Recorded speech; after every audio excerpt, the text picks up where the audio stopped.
سلام، فرامرز هستم. به سری اپیزودهای سوپر کانسیسنس خیلی خوش اومدید.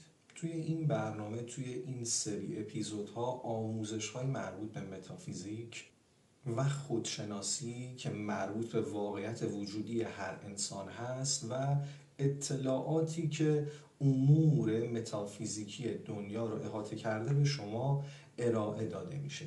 در اپیزودهای قبلی آموزش و مفاهیم متافیزیکی بود که به شما ارائه میشد. توی این برنامه منو همراهی کنید، چون قصد این رو دارم اطلاعاتی رو به جهت آگاهی رسانی، تنها و تنها آگاهی رسانی از آینده نشاندان دور به شما ارائه بدم که به صورت تکه های از پازل آروم آروم در کنار همدیگه قرار میگیرن و یک کل برای شما روشن میشه.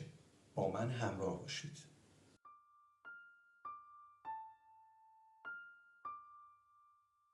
در همین چند وقت اخیر یک سفینه به شکل سبز رنگ بر فضای آسمونی تهران حرکت میکنه و از کنار برج میلاد میگذره و عده خیلی زیادی بودن، زیاد یا اندک، که از این سفینه فیلم گرفتن و این فیلم رو تا حدی که ممکن بوده نشر دادن. وای چقدر نازه، وای عکستون اونجا رو هرگام چی؟ اونورم سفینه است؟ اطلاعات موثقی که در دسترس حاکی از اینه که این سفینه مستقیما به سمت قله‌های دماوند حرکت کرده و نشسته، یعنی که این سفینه سالم فرود اومده. عده پژوهشگر و دولتی از سمت دولت ایران به محل فرود حرکت میکنن و وقتی که به اونجا میرسن میبینن که وای، اون چیزی که نباید اتفاق میافتاده اتفاق افتاده و عده‌ای سالم از سفینه پیاده شدن. بر اساس اطلاعاتی که در دسترس این عده که از سفینه پیاده شدن، همون رپتایلیان های معروفی بودن که در رسانه های مختلف حرف راجبشون خیلی زیاده. مو به تنتون سیخ میشه اگر این رو بدونید که این رپتایلیان الان بسته شده به یک صندلی و توسط دولت داره ازش حرف کشیده میشه. پرواز سفینه‌های فضایی بر آسمان ایران به کرات همیشه رویت شده بوده، اما روش سرپوش گذاشته بودن. گفته بودن که یک هواپیمای جاسوسی از فرزند روسیه است، از فلان جا آمده، این واسه اینجاست، این یک هواپیمای آزمایشی بوده و غیره و غیره و غیره.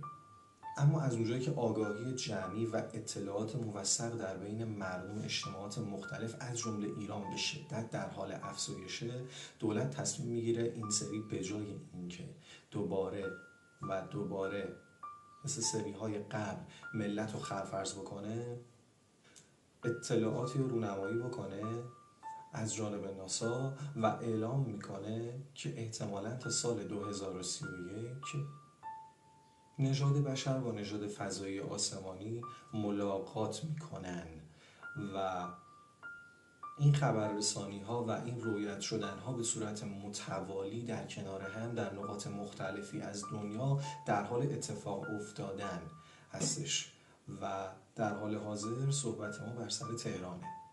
گفته میشه که ما در عصر آکواریوس قرار داریم. عصر آکواریوس زمانی هست که بر طبق گفته بزرگان زیاد و علوم مختلف در این زمان وایب و انرژی و آگاهی به شدت قراره که افزایش پیدا بکنه و قراره که نژاد بشر وارد یک بعد دیگه‌ای بشن. نه تنها ما بلکه کلیت زمین، کلیت این سیاره قراره که به لحاظ انرژیکی وارد یک بعد بالاتری بشه. ورود به این عصر جدید مصادف با قیامت و آخر زمانی هستش که پیشگویی‌های زیادی راجبش اتفاق افتاده. ورود به این عصر جدید مصادف با قیامت یا رستاخیزی هست، مصادف با آخر زمانی هست که توسط پیشگوهای قدیمی موثق و یا ادیان مختلف حرف زیادی راجبشون زده شده. گفته میشه که در آخر زمان مسیح به عنوان یک لایت ورکر ظهور میکنه و پیشگویی‌های مختلف و یا تفاصیلی که از پیشگویی‌های مختلف اتفاق افتاده حاکی از اینه که این ظهور در اسرائیل اتفاق خواهد افتاد. اسرائیلی که در چند دهه گذشته در حال جنگ با فلسطین بوده. اسرائیلی ها مسیحی و فلسطینی ها مسلمان هستند و ایران شدیداً از فلسطینی ها دفاع می‌کرده. به نظر شما آیا دولت ایران چیزی میدونه که شاید خیلی ها نمیدونن؟ آیا جمهوری اسلامی بی دلیل از فلسطین دفاع می‌کرده یا دلیلی داشته که این کارو می‌کردن؟ چرا اسرائیلی ها که مسیحی هستن باید در تلاش باشن تا کل خاک اطراف خودشون رو تصرف کنن و از چنگ فلسطینی ها که مسلمان هستن در بیارن؟ به نظر شما آیا ظهور مسیح در یک مکان با یک دین رسمی مطلق، چه اسلام و یا مسیحیت، میتونه برای عده‌ای مهم باشه یا نه؟ آیا ممکنه که در پشت پرده بازی‌های سیاسی دولت‌های مختلف عده‌ای خبر داشته باشن که قرار واقعاً همچین شخصی ظهور بکنه و هر کس بخواد جانبداری بکنه تا اینکه بتونه در نهایت از ماهیت خودش دفاع بکنه؟ آیا علت این که ایران همیشه از فلسطین دفاع کرده این بوده که مسیح در یک جامعه با دین اسلامی ظهور بکنه و یا خیر؟ عزیزانی که برنامه رو تا اینجا و تا این لحظه تماشا کردید، درخواست میکنم که ویدیو رو لایک و چنل رو سابسکرایب کنید و از من حمایت بکنید تا بتونم در آینده آگاهی رسانی های انجام بدم که به دست مخاطبانی با تعداد خیلی بالاتر برسه و آگاهی بین افراد مختلف نشر پیدا کنه. با من همراه باشید.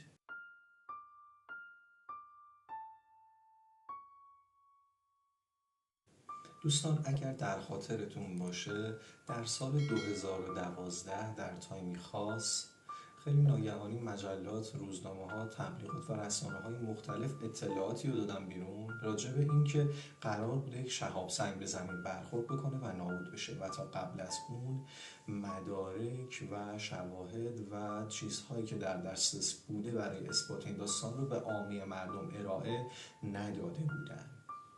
بعد از گذشت این داستان اطلاعات بین مردم به صورت آزادانه نشر پیدا میکنه و اونجوری که خودشون میگفتن هدف این بوده که پنیک و وحشت و وقایعی که مردم در اثر دونستن این که آخرین لحظات عمر خودشون ممکنه رخ بدن و میخواستن ازش پیشگیری بکنن.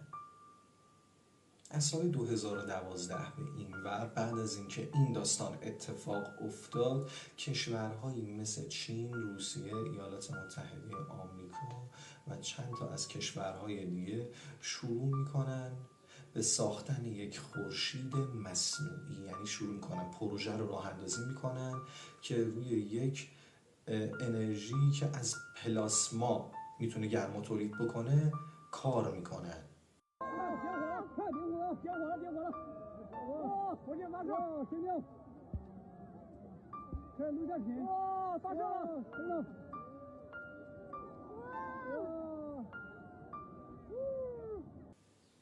تا اینکه چند سال هولوش 4-5 سال 3 سال اینا زمان میگذره و چین میتونه رکورد بزنه و یک خورشیدی رو میتونن طراحی بکنن که این خورشید به شکل یک گلوله پلاسمایی در هوا حرکت میکنه و میتونه هولوش 7-8 دقیقه پایدار بمونه و دماش حتی از خورشیدی که به صورت طبیعی برای ما در حال سوختن هم بیشتر بوده.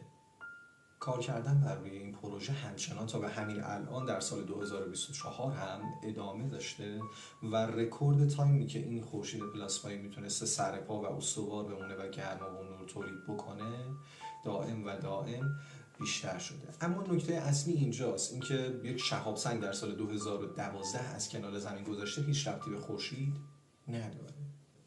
یک واقعه آخر و زمانی چطور میتونه باعث شه که عده‌ای به این فکر بیفتن تا برن خورشید بسازن؟ اصلا شهاب سنگ در این وسط دقیقاً حکم همون حواس پرت کردنی داشته که خیلی وقتا در تردستی و شعبده بازی یک نمایش دهنده اجرا میکنه برای شما تا حواس شما رو پرت کنه و کار اصلیش مرحله سوم، پرده آخر تردستی که میشه همون جادو کردن رو برای شما به نمایش بذاره.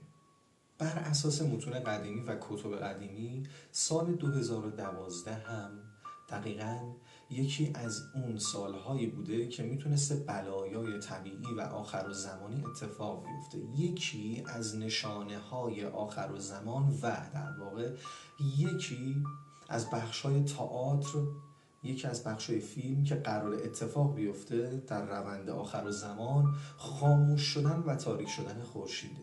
بنابراین از اونجایی که عده‌ای از صاحبان قدرت نابودی و آخر الزمان رو دقیقاً در کنار گوش خودشون دیدن، تصمیم گرفتن که از همین الان برای جلوگیری از این خاموش شدن یا حداقل بعد از خاموش شدن خورشید فعلی دم دست یکی دیگه داشته باشن. و همین مسئله باعث شد که دولت‌های مختلف که به لحاظ پیشرفت تکنولوژی و علمی در رده خیلی خفن و بالایی قرار داشتن، به عنوان یک بخشی از کل که بر همه چیز دارن نظارت میکنن تصمیم گرفتن تا یک خورشیدی رو طراحی بکنن تا اگر فعلی خاموش شد این یکی بتونه جاش رو بگیره. گفته میشه که طوفان نوح یکی از آکواریوس ها و آخرالزمان هایی بوده که در گذشته برای نژاد بشریت و در واقع تمدن خفن آتلانتیس اتفاق افتاده بوده. علت این بوده که در اون زمان گذشته از اینکه وایب و انرژی خیلی بالا بوده، آگاهی خیلی بالا بوده، ولی این تمدن در سیاهی و تاریکی غرق شده بوده و عده‌ای ناظر بر رشد و پیشرفت تمدن انسانی تصمیم میگیرن که این نژاد رو به کل منقرض کنن، حداقل عده‌ای رو که مناسب نبودن و مثل سیب گندیده بودن تا دوباره و به شکل مجدد انسان بتونه رشد پیدا بکنه. و در اون زمان بوده که گفته میشه نوح به عنوان یک دانشمند آتلانتیسی از طریق تکنولوژی ذخیره ژن و ژنوم و دی ان ای گونه‌های مختلف گیاهی و جانوری وارد عمل شده بوده. مقداری تحقیق بکنید، همین الانش هم یک همچین انباری هست، جایی برای ذخیره ژن گیاه و جانور در گونه‌های مختلف. انباری وجود داره که بهش میگن انبار سوالبارد و تا اون حدی که راجع به این انبار به عموم مردم اطلاعات دادن میگن انباری هستش که در اون بذر گیاهان مختلف برای سپری کردن وقایع آخرالزمانی ذخیره شده.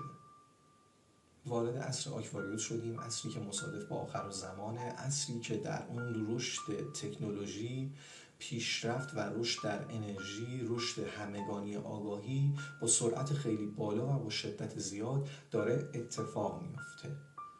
و در این زمان که رشد آگاهی و انرژی با سرعت خیلی بالا داره اتفاق میفته، تاریکی و روشنی در از خوبی و بدی، انرژی های مثبت و منفی همه با هم در حال افزایش وایبریشن خودشون هستن و در این زمان همین داستان ممکنه که باعث هرج و مرج و آشوب بشه و همین مسئله باعث شده که سران قدرت در دنیا زمینه رو برای گذر کردن از یک آخرالزمان آماده بکنن تا اگر اتفاقی افتاد که منجر به یک انقراض همگانی شد، نژاد بشر باز زنده بمونه تا بتونه تکامل پیدا بکنه.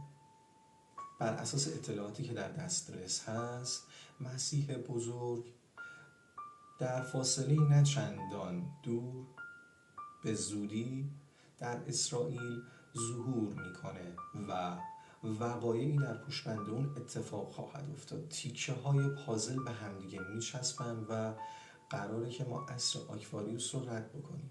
بر اساس پیشگویی ها آخرالزمان در زمانی حول و حوش سالهای 2030، 2031، 2029 در این حوالی اتفاق میفته و این زمانیه که اعلام شده ممکنه در سال 2031 انسان با بیگانگان و فرازمینیان، یعنی ورای زمین ما، ارتباط برقرار بکنن. از الان شرایط به نحوی مهیا شده واسه این که کلیت جامعه و نژاد بشری در صورت برخورد با اتفاقاتی که خب تا حدی ورای درک خیلیاست پنیک و وحشت نکنه. سیستم امروزی جامعه امروزی رو به نحوی ساخته که همگی بخوایم یا نخوایم در حال حرکت به سمت نظم نوین هستیم و این امر باعث شده که خیلی ها در روزمرگی خودشون غرق بشن. ممکنه که عده‌ای نتونن درک بکنن ورای کار کردن در یک سیستم هرمی، چه شرکت حالا دولتی، شخصی، فلان بهمان، ورای حرفه و فن، ورای هنر و موسیقی و چیزهای دیگه ممکنه نتونن درک بکنن ورای این روتین و روزمرگی زیبایی که از طریق اون سلامت بدن، عقل و فکر خودشون رو در ثبات و توازن نگه داشتن هم چیزهای دیگه‌ای هست ممکنه عده‌ای نتونن درک بکنن که خب شاید ورای این آسمون آبی و این خورشید تابان ممکنه که نژادهایی باشن خیلی برتر از ما، مبنی بر دلایلی ماها از هم جدا شدیم و ممکنه که روزی با هم ملاقات بکنیم. بنابراین رسانه‌ها، افراد مختلف از جمله شخصی مثل خود من در تلاشن تا به نحوی آماده سازی انجام بدن برای عموم جوامع بشری. هدف به هیچ عنوان اثبات مطالبی که گفته شد نیست. هدف فقط و فقط ارتقاء آگاهی شما و رسوندن چیزهاییه که در آینده چه بخواید و چه نخواید، چه بخوایم و چه نخوایم، اتفاق خواهد افتاد. در نظر بگیرید که شاید نمایشی پرده پرده است که پله به پله اتفاق میفته و همش برای حرکت به سمت بالاست. علائم مختلفی در حال ظاهر شدنم به محض اینکه اطلاعات موثقی درس پیدا بکنه و من بتونم با شما به اشتراک میذارم. خیلی ممنونم، عمیقا متشکرم که تا انتهای برنامه با من همراه بودید. لطفاً ویدیو رو لایک و با سابسکرایب کردن چنل از من و آگاهی رسانی که من و اطرافیانم سعی میکنیم انجام بدیم حمایت کنید. تا ویدیوهای بعدی، خدا نگهدار.